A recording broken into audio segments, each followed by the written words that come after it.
I'm Clayton and I am the wellness consultant for Brindleyplace, and today what we're going to be talking about is the impact that financial stress has on both our mental health and our physical health.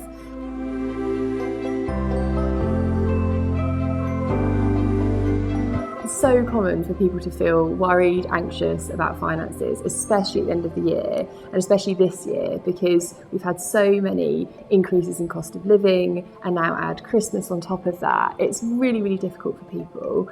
But I think, if there's a positive that comes out of that is that we are talking about it.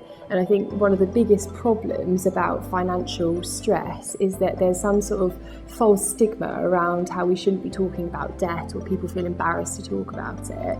And I think now more than ever, people are really open to wanting to help and to share, their stresses and their worries, which is great because it means that you can get ideas, that you're not alone, and you can get support from your friends and family, but also from, professional advice as well. So there's lots of people out there willing to help.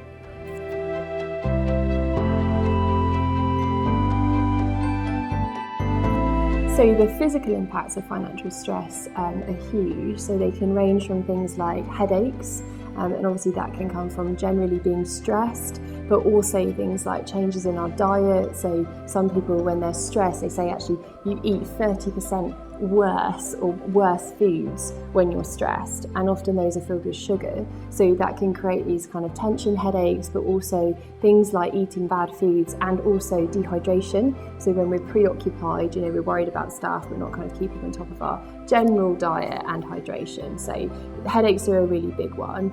That impact of what we eat, often there's a real link between financial stress and diabetes as well. So that's where we see that kind of decline, that cycle in financial stress and our physical health, and then again being less able to cope because we're unwell. So it's about really trying to get on top of that, and when we're in these periods of financial stress, making sure that actually maintaining our physical health is something that we're doing so that we can cope better, so that the two work hand in hand.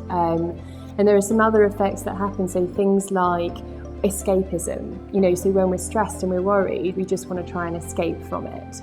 And so when we do that, sometimes we look at maybe drinking more, substance abuse in some cases, just as a distraction. But obviously things like that have a real knock-on effect in our physical health and our mental health, and just make us less able to cope generally.